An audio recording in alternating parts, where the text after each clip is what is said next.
You know, Studio Ghibli films have this unique ability to make viewers really reflect with its stories, and not in the typical sense of right or wrong, but more in how characters deal with situations and how they cope with the hand they are dealt with.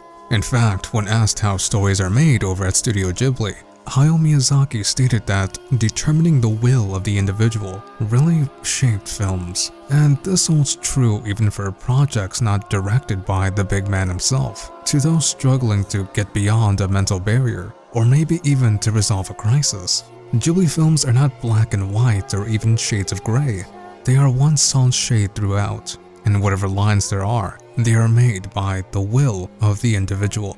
And this is where we head to an acclaimed franchise known as The Legend of Zelda, a series rooted in being unconventional, with most of its installments being unique to each other. And with the latest title of the series, Breath of the Wild, being released, many are drawing parallels to Ghibli films, and not without reason. In an interview with Eiji Aonuma, the series producer, he stated how the art style is inspired by Japanese animation. At first, I thought this reference was just based on the game's general appearance, with most of the influence drawing towards the serene environment, similar to that of Princess Mononoke.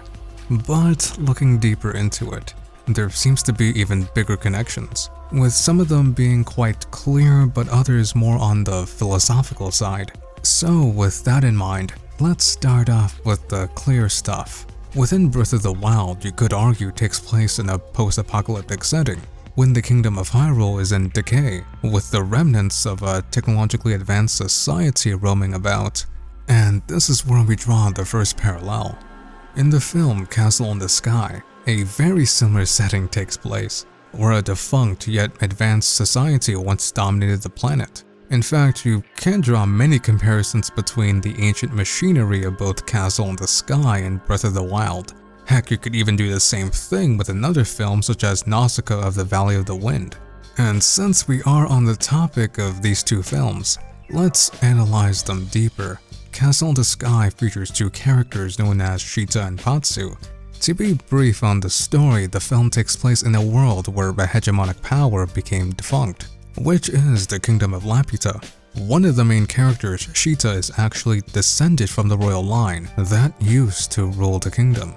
The film is basically a coming-of-age story, where youth is pitted against adversity and with that develops character. You see, a king without compassion does not deserve a kingdom. You will never possess the crystal. From Castle in the Sky alone, there are a lot of similarities when compared to Breath of the Wild.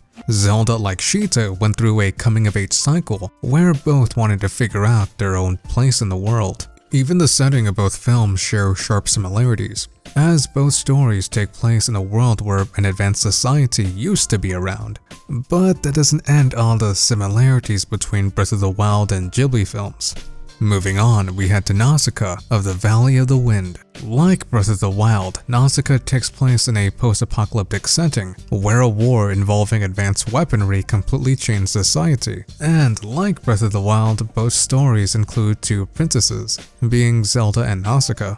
And looking at both of them, they actually share fairly similar characteristics. It has been noted in Breath of the Wild that Zelda fashioned herself to be a scholar, and loved to drown herself into learning more about the outside world.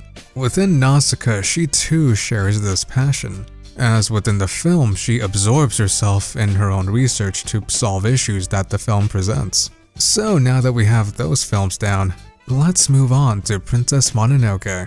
The film is definitely one of the more fantastical works of Studio Ghibli, but it is one of my favorites since there's just so much symbolism within it. In context to Breath of the Wild, however, let's start off with the Lord of the Mountain.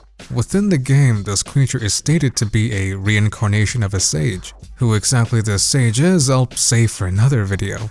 But this creature also goes by the name Satori. This name means enlightenment, but some theorize that it actually references to the late Satoru Iwata, a former president of Nintendo. Whatever the case, the creature shares striking similarities to the forest spirit in Mononoke, with both being large deer-like entities. Heck, their roles are even similar, with Satori being the guardian of the forest within Breath of the Wild, while the forest spirit in Mononoke being essentially the exact same thing. So what can we take from this? Well, let's take a look at the greater plot of Mononoke. The film features a character known as Ashitaka, along with the wolf princess San. Now, one of the major themes of the film is love, but also hatred. The theme of hatred is persistent throughout the entire movie, to the conflict between Irontown and the forest and so on. Look, everyone! This is what hatred looks like. This is what it does when it catches hold of you. It's eating me alive, and very soon now it will kill me. Fear and anger only make it grow faster. But there is a physical manifestation of hatred within Mononoke, and that is the appearance of these demon worms, which according to the film appears once spirits turn into demons. Now, doesn't the substance in Mononoke look and behave familiar? In Breath of the Wild, there is this substance known as malice, which according to in-game lore comes from Ganon. In terms of the story, it was malice that infected Sheikah technology, which made Guardians along with the divine beasts to turn against Hyrule. And within the film Princess Mononoke, a similar looking substance indicates that a former spirit turned into a demon. And considering all the other possible Ghibli references, was this intentional? Maybe, maybe not. But with that out of the way, let's talk about the similarities of the narrative of both Breath of the Wild and Ghibli films. Personally, I think if Breath of the Wild was influenced by the studio, it would primarily be the films Princess Mononoke, Castle on the Sky, and Nausicaa. Within Breath of the Wild, the story, at least in Zelda's case, can be summarized as a coming-of-age story. Zelda, who lost a mother at a young age, trying to figure out her own role and facing an impending challenge to her kingdom. In hindsight, I do see bits and pieces of these three films within Zelda's story itself. But in terms of the narrative, I think Castle in the Sky bears the most similarities. But before discussing that, let's see how Miyazaki structures his films. One of Miyazaki's prime theme when it comes towards filmmaking is his attraction towards flight. In most of his films, it exists in some form or another. What it essentially means is a liberation of self, or breaking away from the earth below. I would say a good example of this in practice would be in Spirited Away, when Chihiro remembers Haku's name in midair, thus not only discovering his identity, but also her own. Even in Princess Mononoke, a film that did not have a whole lot of flying, still holds this premise of finding identity and liberation of self. Never! I hate all of you humans! Yes, I'm human, son. And so are you. Stop it! I'm a wolf, you hear? Son. Stay back! Within Breath of the Wild, a similar scenario takes place, where Zelda is in the midst of discovering who she really is. Throughout most of the game, Zelda had trouble in figuring out how to use sealing magic, and since there was no one to teach her the craft, her mother dead and all, she only found frustration in her attempts to learn the ability. It was until she went off in the wild with Link that she in turn learned more about the outside world, and in the process more about herself. Eventually she was able to use sealing magic. Whether it be her affection for Link or any other factor that triggered it is another case. But wrapping up the similarities, we go back to Miyazaki's prime theme of finding identity through adversity, but ultimately accepting shortcomings as life simply just goes on. Remember when I said that I think Castle in the Sky holds more influence in Breath of the Wild's narrative? What I mean by that is, at the end of the film, when Sheeta, the heir of a defunct kingdom, decides to just leave it all behind, choosing to accept the passing of the old and coming of the new. Despite her own upbringing being basically revolved around the old kingdom, the kingdom of Laputa. Within Breath of the Wild, Zelda, who in the entire story grew frustrated in not learning how to pick up sealing magic, said an interesting thing at the end of the game, that despite being so frustrated in not being able to use magic before, that she ultimately accepted the possibility of losing her proficiency in doing so. Maybe it's coincidental, but I see a lot of Ghibli films end on a similar note, with characters starting out flawed, remaining flawed, but recognizing growth. Like in the ending of Kiki's Delivery Service, when Kiki actually had difficulty in using magic around the middle of the film, but ultimately accepting her new surroundings and rose to the occasion when the situation demanded it.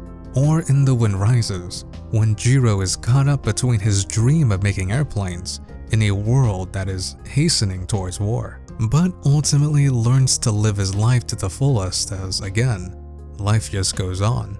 Maybe I'm reading way too deeply into this, but maybe Eiji Aonuma, when he said he took an influence from Japanese animation, possibly had Studio Ghibli in mind, and thus held it as a reference point when it came to a lot of these ideas. Who knows? So, what do you guys think? Was Breath of the Wild influenced by Studio Ghibli? Or am I reading just way too deeply into all this?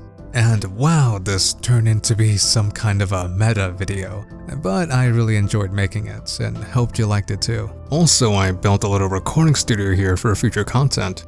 I typically don't do a whole lot of these face cams, but I wanted to show you all the new setup. One of the reasons why this video took so long to put out was just trying to get all the pieces together to upgrade audio. And that reminds me, since summer is here, I have loads of time to just devote to videos. So expect them to come out a bit more frequently. In fact, Zelda Theory should be up around this Saturday. It's about the Iga clan. I'm really excited to bring that one out. Also, a special thanks goes to our Patreon producers that really made this setup happen. Special thanks goes to my boys Dom, The First, goes to Muku, and a really good friend of mine, Commonwealth Realm. Deeply appreciated, guys. Well, I have to be heading out now. Till then, I hope you guys the absolute best. Have a great and relaxing rest of the day, and take care.